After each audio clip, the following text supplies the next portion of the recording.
हुआ था वहाँ पे हमने लेक्चर नंबर 1 कंप्लीट कर लिया है। अब आज का लेक्चर जो है दैट इज लेक्चर नंबर 2 और मैं आपको बताता हूँ कि अगर आपने ये जो वीडियो है 30 मिनट्स का ये जो लेक्चर होने वाला है इसको देखे हुए तो आपको पक्का 110% you are going to get 6 marks in 30 minutes in your diploma SOM paper. Diploma के सॉम के पेपर में बच्चों आपको 6 मार्क्स यहाँ से मिल जाएगा सिर्फ 25 से 30 मिनट का ये वीडियो देख लो। ओके स्टार्ट करते हैं। सबसे पहले रिवीजन करेंगे। क्या करेंगे, जैसा कि मेरा स्टाइल है सिखाने का, प्रीवियस लेक्चर जो होता है उसका मैं बस 2 मिनट में रिवीजन कराता हूँ। सब लिख के रखा है आपके लिए, देख सकते हो। ये फॉर्मूला याद रखना सबसे इंपॉर्टेंट है। ये फॉर्मूला क्या है जरा ध्यान दो। ये आप देख सकते हो बोथ एंड हिंज। देखो कॉलम क्या है, आप जानते हो वर्टिकल मेंबर को हम लोग क्या कहते हैं बच्चों, कॉलम।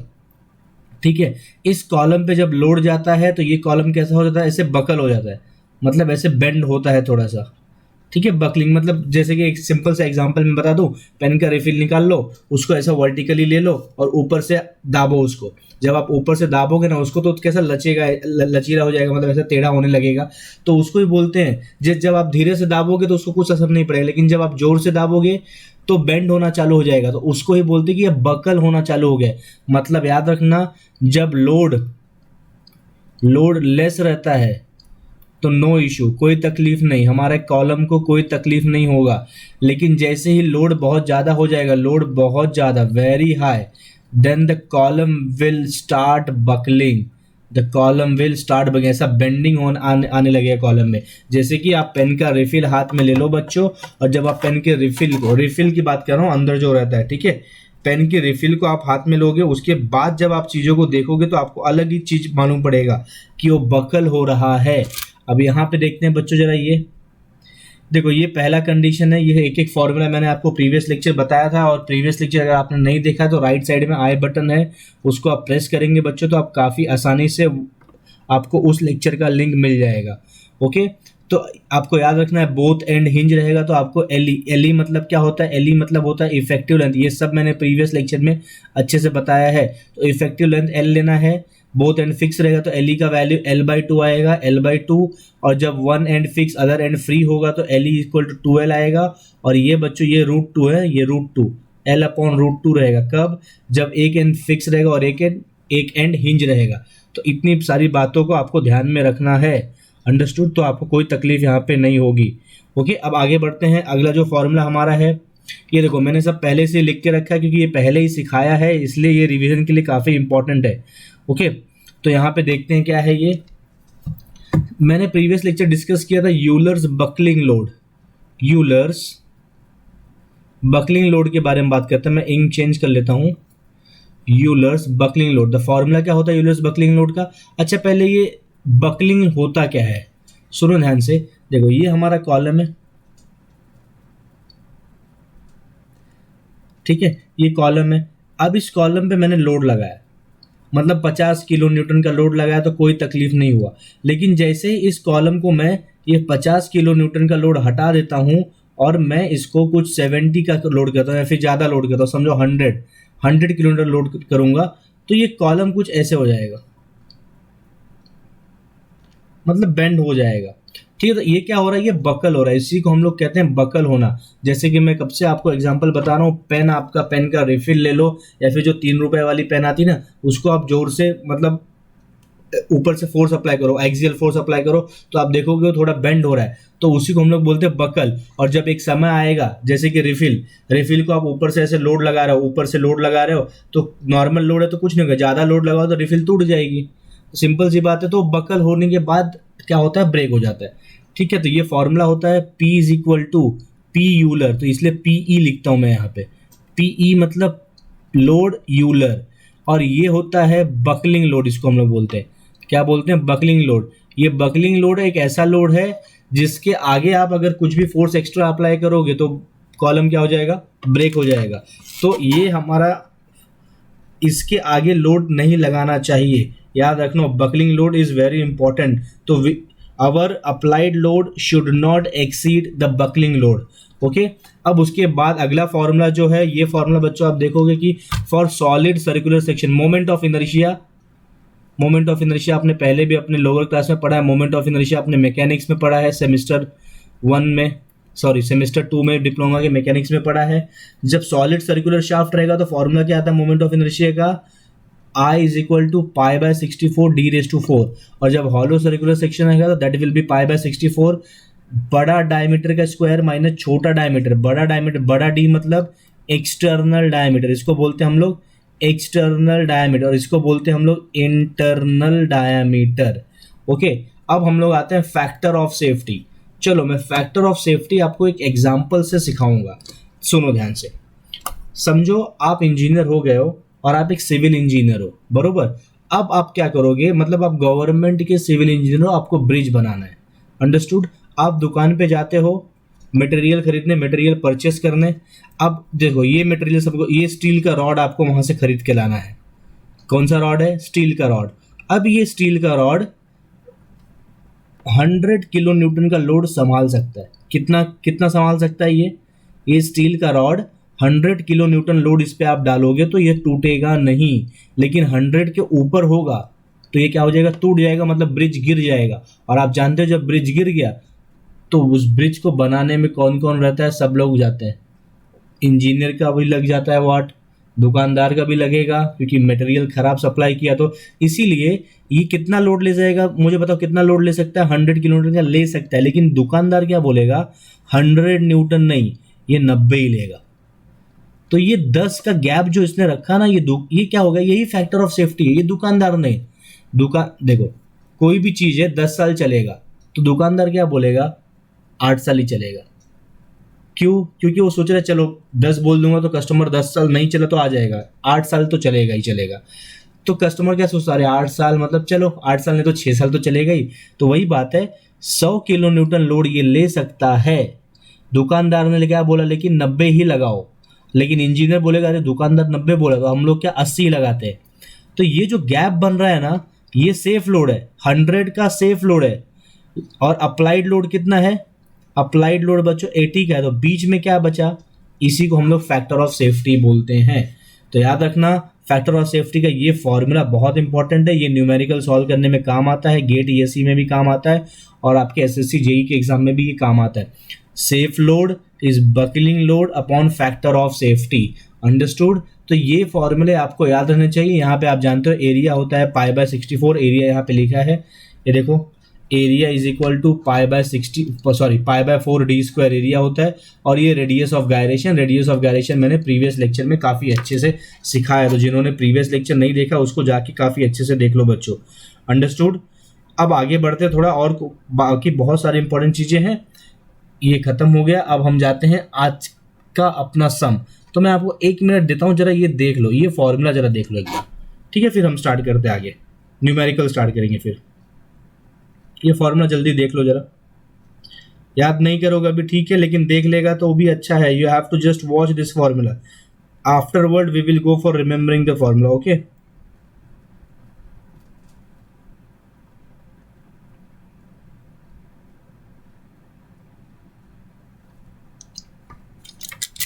फाइन, अब पहला क्वेश्चन देखो जरा, पहला क्वेश्चन रीड करेंगे। और मैं, आप जानते हो कि मेरा पैटर्न कैसा है सिखाने का। फॉर्मूला सबसे पहले मैं सॉल्यूशन लिखता हूँ, सबसे पहले हम लोग क्या करेंगे बच्चों, गिवन, जो भी क्वेश्चन है उसका गिवन लिखना अपना पहला काम है, ओके। एक बार गिवन लिख दिया तो आपको मालूम पड़ जाएगा आपके पास क्या क्या चीज़ है और क्या जो नहीं, उसको कैसे फाइंड करेंगे और कैसे उस चीज़ को हम लोग सॉल्व कर सकते हैं, अंडरस्टूड। कोई डाउट है आपको इसमें? फाइन, अब थोड़ा आगे बढ़ते, चलो यहाँ पे क्वेश्चन को और अच्छे सॉल्व करते हैं। एक column having diameter 200 mm, diameter मतलब डी दिया है बच्चों, कितना दिया है, 200 mm का डायमीटर दिया है। लेंथ कितना दिया है, लेंथ 3 मीटर दिया है। ये मीटर नहीं चलेगा, आप जानते हो सॉम में हम लोग ये सबको mm में रखते हैं, तो ये mm कर देंगे 3000 metre. Both end of column are hinge, ये बहुत इंपॉर्टेंट है, बोथ एंड ऑफ कॉलम, ये कंडीशन है, this is the given condition, both end of column is hinged, ये बच्चों हिंज्ड है। Find the Euler's crippling load, और ई की वैल्यू दी है, E is given as 200 GPa। ये GPa नहीं चलता है, आप जानते हो, तो क्या करने का, 200 को 10⁻³ से मल्टीप्लाई कर दोगे तो ये MPa में कन्वर्ट हो जाएगा। किस में कन्वर्ट हो जाएगा बच्चों, MPa में, और आपका काम यहाँ से हो जाएगा। ठीक है, अब उसके बाद टू फाइंड क्या बोला है, टू फाइंड देख लो क्या फाइंड करना है, find the Euler's crippling load, मतलब P यूलर चाहिए, यही यूलर्स क्रिपलिंग, देखो यूलर्स क्रिपलिंग लोड बोलो या बकलिंग लोड बोलो, कोई टेंशन नहीं। ठीक है, सॉल्यूशन। अब आ जाते हैं, now by using Euler's formula, Euler's formula, आप जानते हो यूलर्स का फॉर्मूला क्या है, P Euler, PE is equal to pi square EI upon LE square. जरा ध्यान से देखो, फॉर्मूला मैंने लिख दिया है। अब मैं इस चेक करते हैं कि इस फॉर्मूले में हर एक चीज़ अपने पास है। पाई की वैल्यू आप जानते हो 3.14 होती है, ई की वैल्यू क्वेश्चन में दिया है, E is given to us, I you have to find out and LE, I is not given, I is not given in the question and LE is not given, but you can find LE। LE कैसे मिलता है, ये condition दिख रहा है आपको, the condition is both end of column is hinge, when both end of the column is hinge, both end are hinge, then LE is equal to L, so you can simply write LE is equal to L, that means LE is equal to 3000, क्योंकि L की value देखो 3000 है, इधर देख लो, understood. उसके बाद आपको क्या फाइंड करना है, आपको यहाँ पे एक चीज और फाइंड करनी पड़ेगी, दैट इज I मतलब मोमेंट ऑफ इनर्शिया होता है, तो I is equal to pi by 64 d का स्क्वायर, मतलब therefore I can say I will be is equal to pi by 64, and what is d here, d is 200 का square, sorry square नहीं होता है, this is raise to 4 होता है, sorry this is raise to 4, square नहीं होगा, therefore I will be is equal to, ये कैल्शियम में आप सब्स्टिट्यूट करो तब आपको आंसर मिलेगा। ठीक है, 7.85 into 10⁻⁷ I think you are getting 10⁻⁷ mm⁻⁴. Just a minute, let me substitute this value in calculator, then I will write the perfect answer. Okay, 3.14 upon 64 multiplied by 200⁻⁴. Okay, yes, the answer is 7.85. 1 2 3 4 5 6 7 7.85 into 10⁻⁷ mm⁻⁴ is the unit of this. Okay, now you got all the values. What you have to do, you have to substitute the value, therefore you will get PE is equal to, what is value of pi, 3.14 square into E की value is 200 into 10⁻⁵. What is value of I, 7.85 into 10⁻⁷, and what is value of LE की value is 3000 square. So when you will solve, you will get value of PE, and the value of PE you are getting is 1725709.27 Newton. This is what you are getting your answer. ये आपका P हो गया, ये Newton में है, आप इसको kilo Newton में भी कन्वर्ट कर सकते हो, लेकिन इतना करके रख दोगे then also it is right and you will get full marks in your exam. Understood, इससे अपना काम हो गया। ये आपका पहला क्वेश्चन था। ओके, एनी डाउट, कुछ डाउट रहेगा तो बता दो, फिर आगे बढ़ते हैं, नहीं तो ओके देख लो एक बार अच्छे से इसको, फिर मैं आगे बढ़ता हूँ।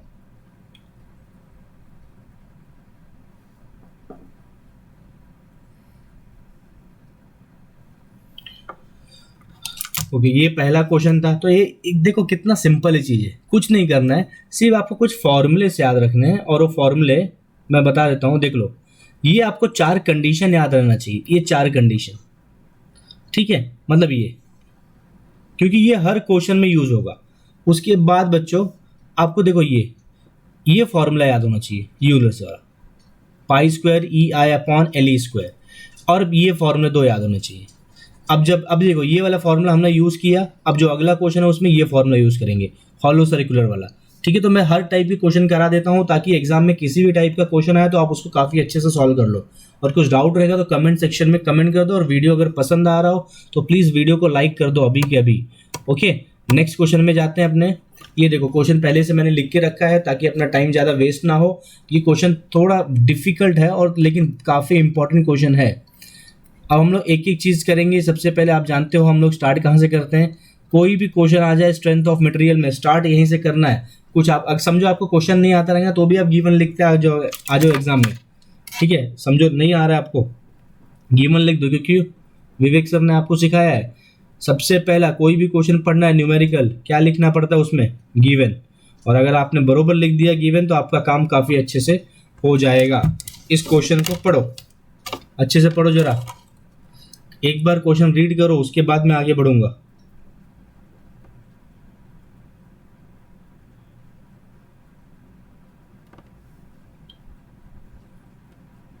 रीड करो क्वेश्चन, क्वेश्चन को रीड करने के लिए आपको टाइम दिया है मैंने।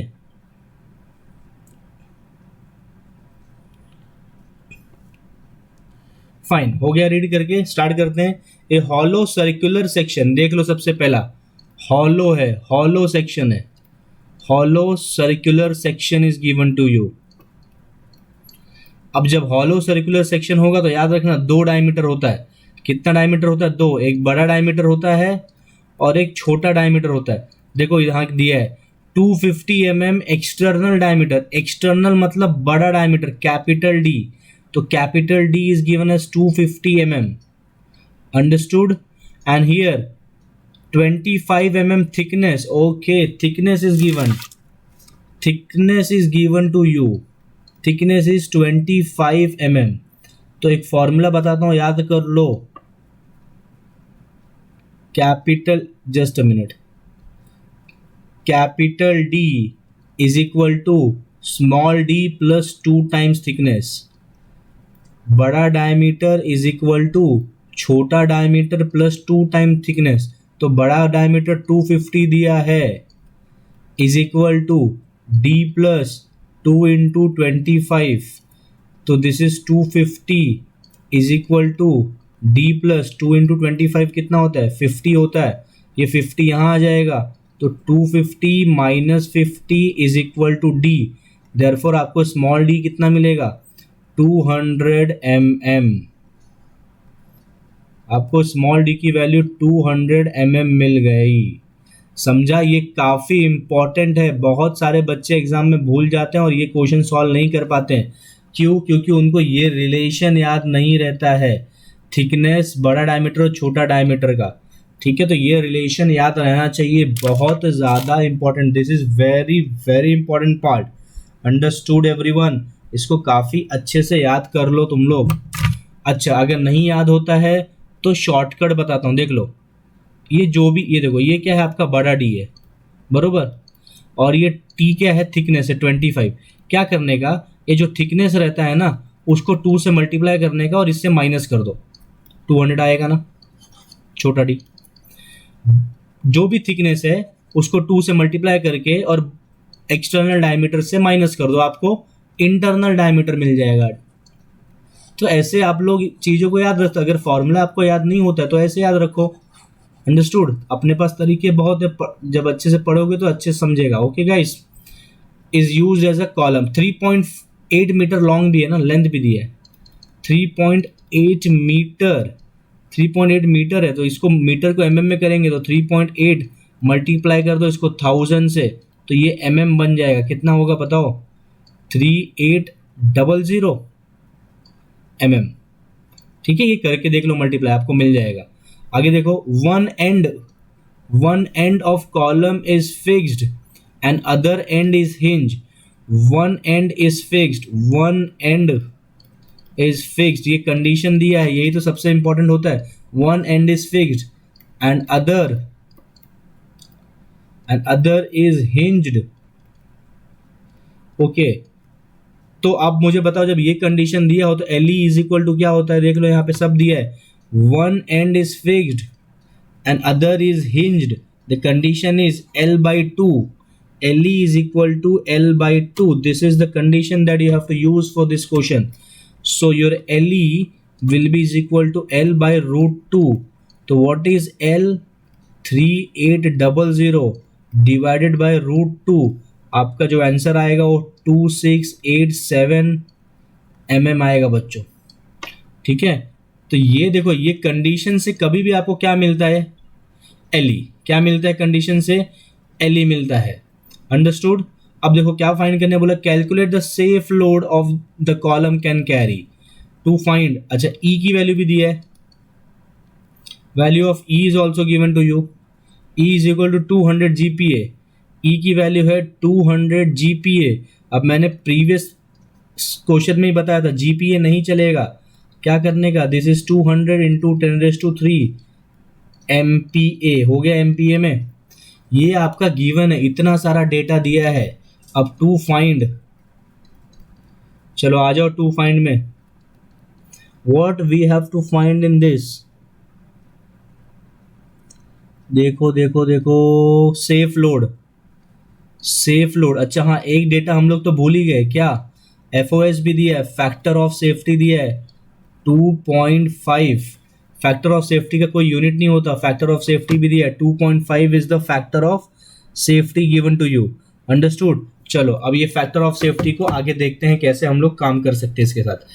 क्वेश्चन को सॉल्व करते हैं. सेफ लोड निकालना है, क्या फाइंड करना है, सेफ लोड. अच्छा, सेफ लोड फाइंड करने का फॉर्मूला क्या मैंने बताया आपको, हाँ बताया. देखो, safe load is equal to buckling load, buckling load upon factor of safety. कहाँ बताया सर, ये देखो यहीं बताया था. Safe load is equal to buckling load upon factor of safety. ठीक है, तो सेफ लोड निकाल सकते हैं, लेकिन उसके लिए क्या मालूम रहना चाहिए, बकलिंग लोड, और क्या मालूम रहना चाहिए, factor of safety. Factor of safety is given to you and this is unknown, this is not given. तो what is our aim now, our aim should be to find buckling load. अपना काम होना चाहिए buckling load find करना. और buckling load find कैसे करते हैं, किसकी मदद लेते हैं, यूलर्स बाबा की, यूलर्स दादा का फॉर्मूला यूज करने का. अंडरस्टूड बच्चों. So let us use formula of Euler. Therefore by Euler's buckling load, Euler's buckling load, buckling load, क्या फॉर्मूला होता है यूलर्स बकलिंग लोड का, P E is equal to pi square E I upon L E square. आपके पास पाई की value है, आपके पास ई की वैल्यू है, आपके पास एल ई की वैल्यू, देख लो सब. पाई मतलब 3.14, एल ई की वैल्यू, ये एल ई की वैल्यू है, आई, और यहाँ पे आपके पास ई की वैल्यू भी है. ई की वैल्यू इज ऑल्सो गिवन, क्या नहीं है, सिर्फ आपके पास आई. आई मतलब मोमेंट ऑफ इनर्शिया. तो आप जानते हो I is equal to pi by 64 बड़ा डायमीटर रेज टू 4 माइनस छोटा डायमीटर रेज टू 4. ये कहाँ से आया, ये भी बताया है, ये देख लो. For hollow circular, hollow circular है ना, देखो क्वेश्चन में पहले ही बोला है ये हॉलो सर्कुलर, इसलिए यही फॉर्मूला यूज कर रहे हैं. तो ये आएगा पाई बाय 64 बड़ा डायमीटर, बड़ा डायमीटर कितना दिया है 250 raise to 4 minus 200 raise to 4. और आपको आई का जो आंसर मिल रहा है ये 1, एक सेकेंड सॉल्व करने दो, 11.32 इंटू 10⁻⁷ mm⁻⁴. ये आपका आंसर मिल रहा है आई का. अब ये सब यहाँ सब्स्टिट्यूट करो. पाई की वैल्यू 3.14 का स्क्वायर, ई की वैल्यू 200 इंटू 10⁻⁵, आई की वैल्यू यही 11.32 इंटू 10⁻⁷, एल ई की वैल्यू, एल ई की वैल्यू कितनी थी, प्रीवियस पेज पे निकाला है 2687, ये देख लो 2687 एल ई की वैल्यू है. ये सब पुट करोगे तब तो पी ई मिल जाएगा. पी यूलर कितना मिलेगा बच्चों, कैल्शियम में पुट करना 30.95 into 10⁻⁶ Newton. This is your answer for P E. लेकिन यही फाइंड करना है कि सिर्फ नहीं, हम यहीं तक करके छोड़ देते हैं, एग्जाम में मार्क्स कट हो जाता है। लेकिन हमको सेफ लोड चाहिए। सेफ लोड क्या होता है? PE upon FOS, factor of safety. PE की value 30.95 into 10⁶ upon factor of safety 2.5 दिया है क्वेश्चन में। फैक्टर ऑफ सेफ्टी 2.5 दिया है, देख लो यहाँ पे। तो हमारा safe load is equal to 12.38 into 10⁶ newton. समझ गया? जरा थोड़ा रुक जाओ, एक दो पॉइंट और सिखाना है मुझे बस। सुनो, ये जो है ना, इसको हम लोग बोलते हैं बकलिंग लोड। बकलिंग लोड मतलब अगर आपने कॉलम पे देखो, ये कॉलम है, इस कॉलम पे अगर आपने इतना लोड लगाया, कितना? इतना लोड, ये लोड लगाया अगर आपने, तो ये कॉलम बकल हो जाएगा, मतलब टूटने के कगार पे आ जाएगा। ऐसे हो जाएगा, ऐसे टूटने के कगार पे हो जाएगा, बकल हो जाएगा। लेकिन अगर आपने ये लोड लगाया तो ये कॉलम एकदम सीधा खड़ा रहेगा, गुड, तो टेंशन नहीं टूटेगा। क्यों? क्योंकि इसका नाम क्या है, देखो जरा, इसका नाम ही सेफ लोड है। अंडरस्टूड? ये होता है डिफरेंस सेफ और बकलिंग लोड का। तो बच्चों, अगर आपको ये वीडियो पसंद आया हो तो प्लीज़ वीडियो को लाइक कर दे, and please subscribe our channel and share the videos to your friends so that they can also learn from YouTube channel of 40+ Academy. Thank you so much.